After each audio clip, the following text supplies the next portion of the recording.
Hi, welcome to the W.E.S Podcast. This is episode number 3. I continue my commitment/journey on this podcasting process where I'm trying to do one every month. September has come and gone very quickly. So this is actually episode for September. So expect another one later in October. I'm not 100% sure what I would be able to say the topic is today. I have an idea.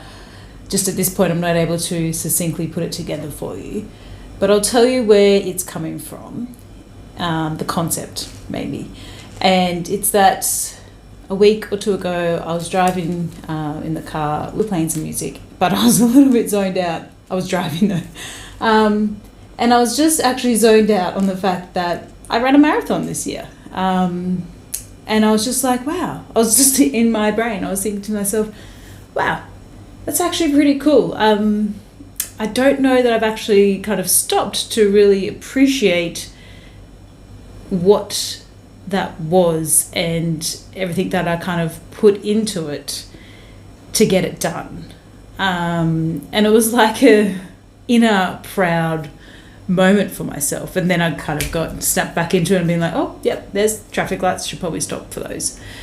So I think you could say that today's topic might be stopping to review and appreciate what you have achieved, and we'll talk specifically in the gym.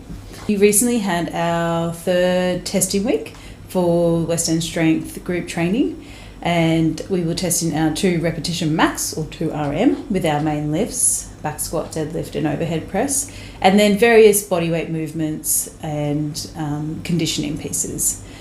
And it's a great week in the gym. It's a lot of fun.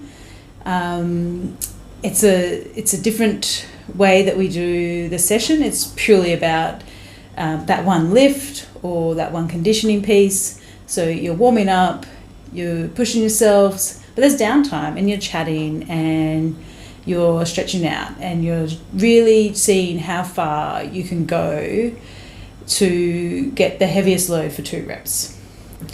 I really enjoy the week, and when I am coming up to a lift and I've warmed up, I might have a bit of an idea of what I'm trying to get, but I still get nervous. And I think it was interesting I did jump into, I think it was our bench press session, just chatting to some of the members and then mentioning that it is a little bit daunting and it is a little bit of a nerve-wracking process, and I absolutely appreciate that. I still get nervous about the process. This year though, we have seen across all of our testing, so that being our 3rd one, incredible results for a lot of our members across all the lifts. And it might not be necessarily about lifting, getting the biggest PB. It might be actually that your technique has improved, be able to get lower on your squat, or you're going, full range in your bench press, or that chin's coming over the bar for your pull up or your chin up. So there's many wins to be had. It's not all about the load. And in our last testing week, I really appreciated the programming that we have built and continue to create each cycle here. I'm not sure how many of you know, but as coaches here, we come together and we put the program, the next cycle, together. So Dan is the head coach and he's overseeing it, but we are helping and offering suggestions and seeing what worked or didn't work in the previous cycle.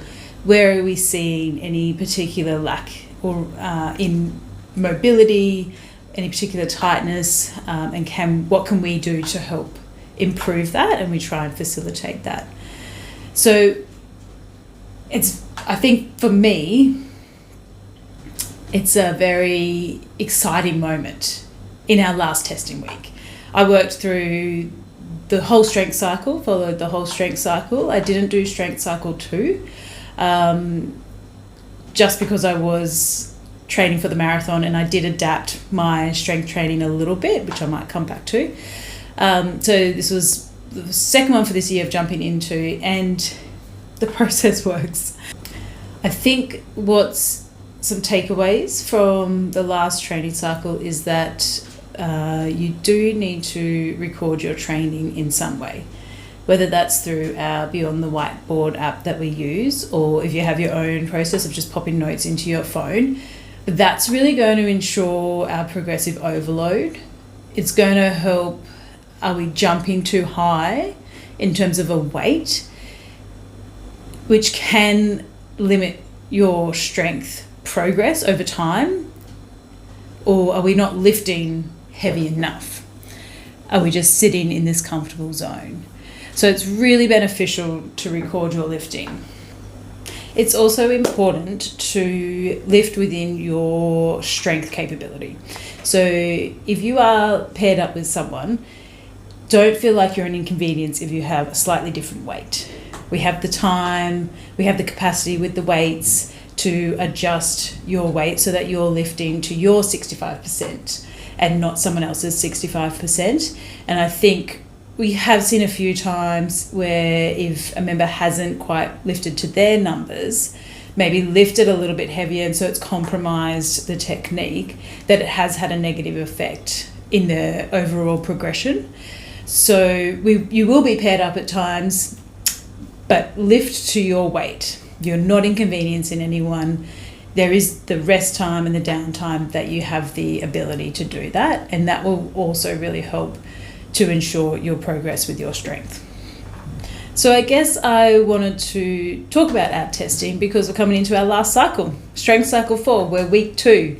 And this is actually going to be an 11-week program. So we're going to have a deload week in week 6 and then a deload week in week 10. I'm pretty sure that's correct. And this will be our last one for the year.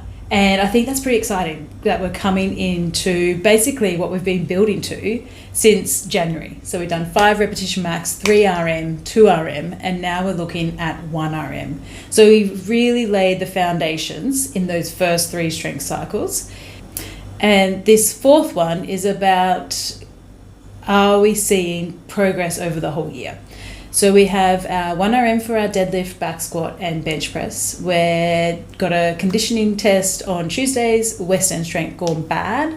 And we also have our 2K row or ski or our 4K on the bike for our Thursday sessions. And then we're testing our weighted chin-ups and our weighted dips or variations of those if we're working the bands. So there's a lot to look forward to in testing week, given that we're in our last quarter for the year, 2024. 1st of October today. We understand that late November, definitely throughout December, it can get tricky getting to the gym. And I was recently reminded, having worked on a little bit of a project and trying to be consistent on that project, of finishing strong. And it is about completing the whole process. So it's not getting 90% done and being like, oh, it's just so close that really it's done. And I think this is where I've linked it back to the marathon. So the marathon took me 4 hours and 7 minutes. That's a long time to just be running and, hitting the pavement. And there's a lot of mental chatter that goes into that. And I think this is where fitness and training is really interesting and can cross over to like lessons learnt that you can take into everyday life. And I know it sounds incredibly cliche, but more and more recently, I've been drawing on my experiences in training as to how I can improve other aspects or other areas of what I do outside of training. I am very disciplined, and I do carve out the time for my training because it's important to me, mostly mentally, for my mental health. But I also do love training. And so I guess I'm lucky in that sense. But I'm trying to take the discipline that I have with my training and take it into other areas of my life. So if I come back to the point of we're in our last quarter for 2024, we've got an 11-week program. And then, so I think that takes us to 7th of December, approximately. So then we'll have a few weeks before Christmas that will be a general program. But we want to get through this program.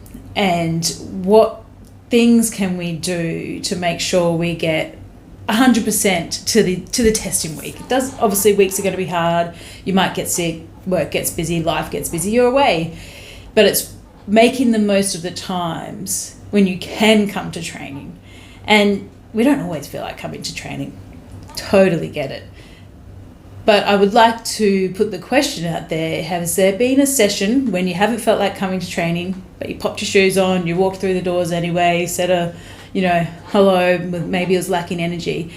After an hour, you're smiling, you're high energy, you're ready to go for the day, or you're ready to wrap up your day if you're training in the afternoon. So I do encourage you to tap into that aspect of what training can give you. Sure, it's great to get strong. That's really important for our health and for our longevity. And it feels good to be strong. But training has a lot more benefits for us than just our physical. And I think that's definitely, or I know it's definitely one of the things that I really love about it.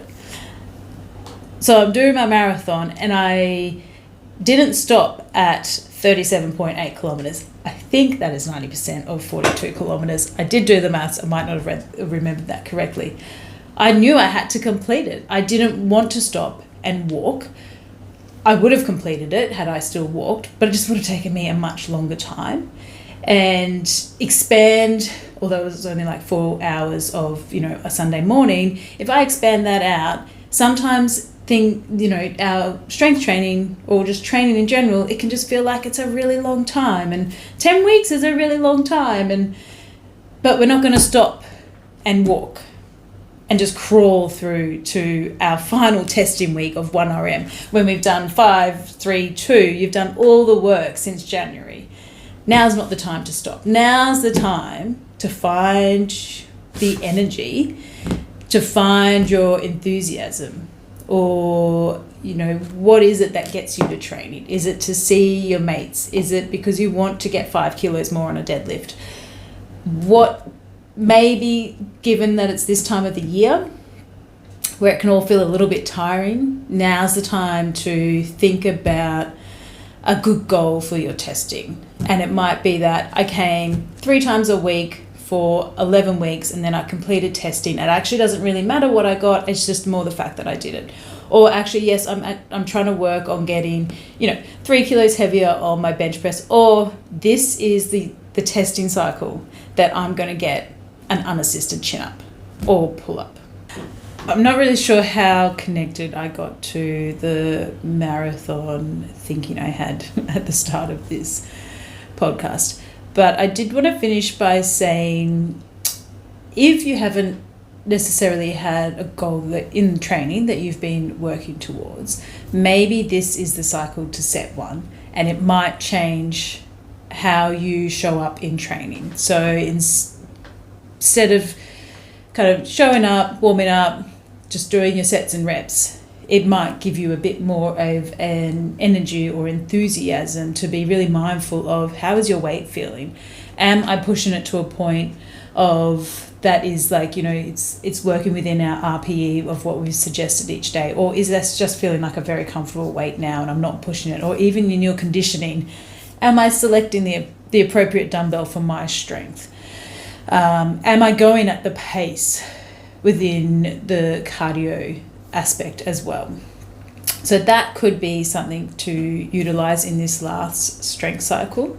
Something I took away from testing cycle 3 was that I might be a little bit more capable than I allow myself to believe. And that might, I don't know if that sounds a bit, what's the word? Big noting yourself, that's not the word. But, and you might have a belief that you can lift strong and that you can lift heavy and that you do push yourself and you can get that weight, and I really admire that, and I wish I just naturally had some of that. But I know I doubt myself a lot. So if when you come into training and you are like, no, I'm not strong enough, my upper body's not strong enough, or my legs aren't strong enough, that will impact how you perform in your training.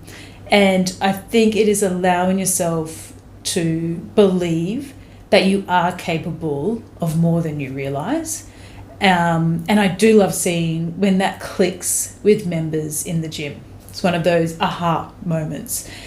And it's doing it within a capacity that doesn't put you at risk of injury. But if you've been training consistently and you are just slightly pushing your weight, or you're going to go a little bit lighter on your resistance band, you'll know if you can't get it. And then you'll be like, no, actually, I nearly had that. So next time I'm going to try it and I'm going to get it. And I just want you, if that's the takeaway you have today, is just realizing that you might be capable of more than you realize. Thank you for listening to this episode of the West End Strength Podcast. I've improved my camera angle, I think, on this episode. Let's see what improvement we go to next time. Have a great day.